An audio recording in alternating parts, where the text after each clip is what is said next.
திருவாசகம் படித்தா நம்மளுடைய வாழ்க்கையில் என்ன மாதிரியான மாற்றங்கள் நடக்கும், அதை பற்றி சொல்லுங்கள் சார். திருவாசகம் அப்படிங்கிற அந்த அந்த வார்த்தையை நம்ம காதில் கேட்குறதுக்கே நம்ம பல ஜென்மத்து புண்ணியம் பண்ணியிருக்கணும். கண்டிப்பாக சார்.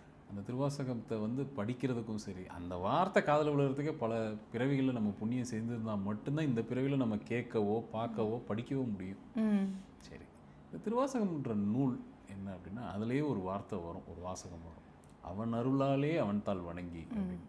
அந்த சிவன் அருள் இல்லாமல் அதை பற்றி பேசவோ நினைக்கவோ நம்மளால் அதை பற்றி அது கிட்ட கூட நம்மளால் போக முடியாது. சரி, திருவாசகம் முதல்ல மாணிக்க வாசகர், நம்ம சமய குறவர்களில் 4 பேர் நமக்கு தெரியும், நால்வர்கள். அதில் மாணிக்க வாசகர் பெருமானால் எழுதப்பட்டது தான் திருவாசகம். இந்த 12 திருமுறையில் வரக்கூடிய 8ஆம் திருமுறை திருவாசகம்ன்ற நூல்.